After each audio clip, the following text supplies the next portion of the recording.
testimoniis tuis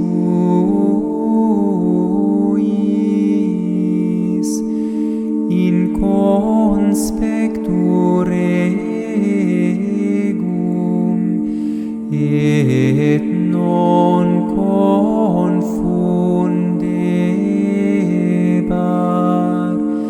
et meditabar in mandatis tuis quae dilexi nimis.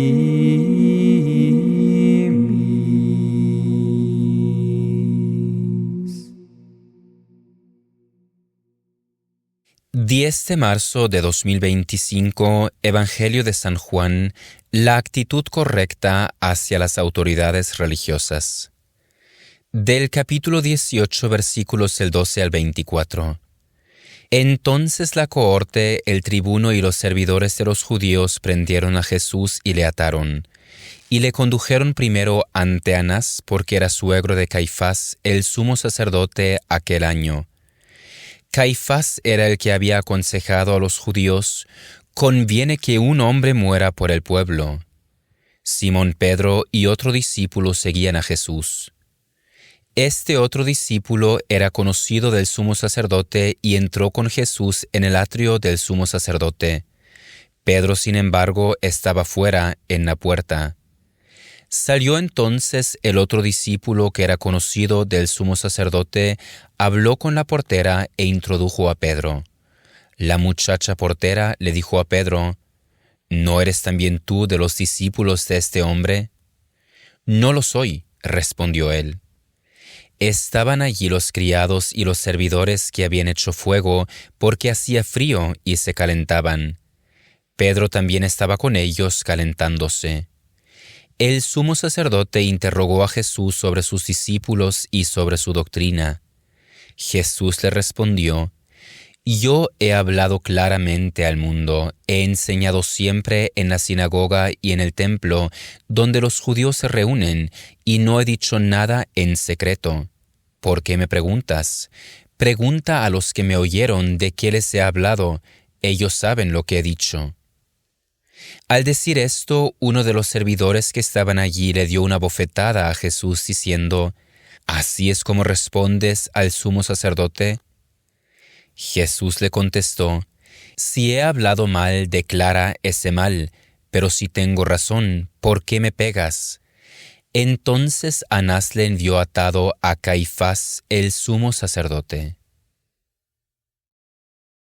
Escucharemos una reflexión escrita por el hermano Elías, narrada por el hermano Nicolai y acompañada por un canto de arpa Dei. Tal y como había predicho el Señor, en la hora del peligro Pedro no fue capaz de aferrarse al testimonio a favor de Jesús. Incluso antes, en el huerto de Getsemaní, cuando su Señor le pidió que le acompañara en su sufrimiento y velara con él, el discípulo no fue lo suficientemente fuerte y se durmió. Ahora, al verse en el peligro de ser apresado también él, Pedro niega su pertenencia a Jesús. El Señor había predicho que lo negaría 3 veces. En el pasaje de hoy lo hace por primera vez. Evidentemente, Pedro no se da cuenta de que ya está empezando a cumplirse la palabra de Jesús. Entretanto, Jesús fue llevado ante el sumo sacerdote Anás, quien lo interrogó sobre su doctrina, pero el Señor no le dio respuesta, alegando que había hablado abiertamente para que todos oyeran su enseñanza. Además, Anás no estaba realmente interesado en su doctrina. Jesús conocía demasiado bien las trampas que le tendían las obstinadas autoridades religiosas, así que no tenía sentido responderles. Por eso le dijo al sumo sacerdote que preguntara a las personas que lo habían escuchado. Vemos que Jesús no mostró ningún tipo de servilismo hacia las autoridades religiosas de su tiempo, que se creían con derecho a juzgarle. Antes bien, incluso les había reprendido en varias ocasiones.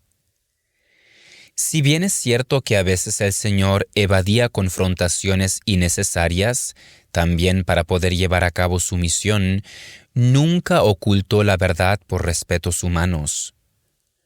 Posteriormente, tras la resurrección y el descenso del Espíritu Santo, los discípulos, y en particular Pedro, que negó al Señor, se convertirán en testigos fieles, dispuestos a dar su vida por causa de Jesús.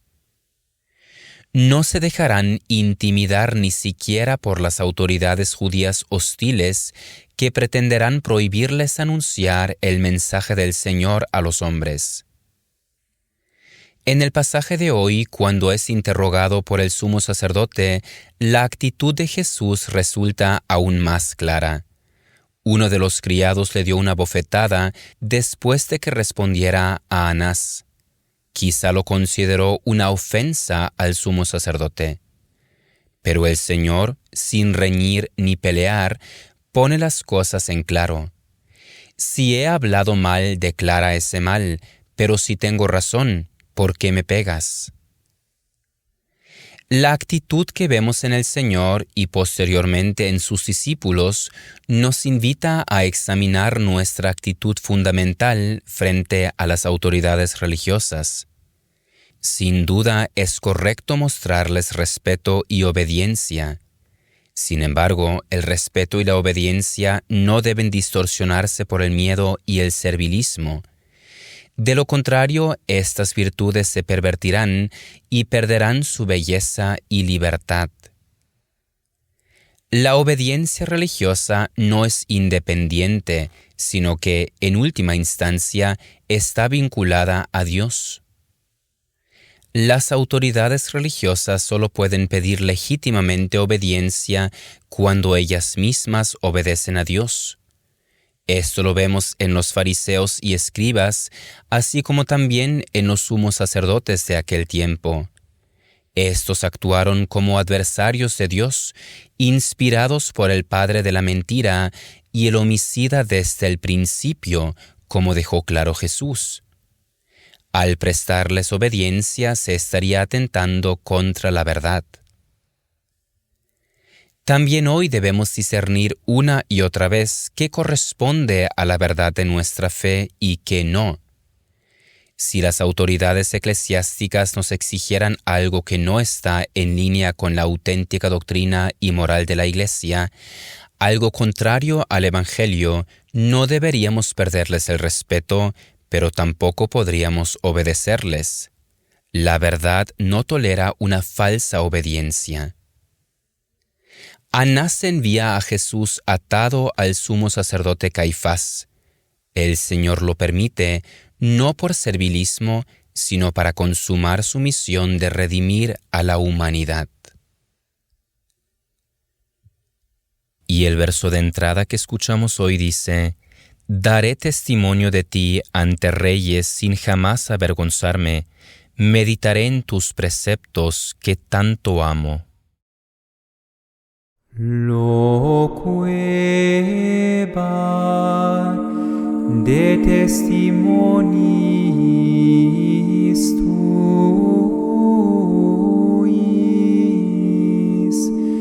in conspectu regum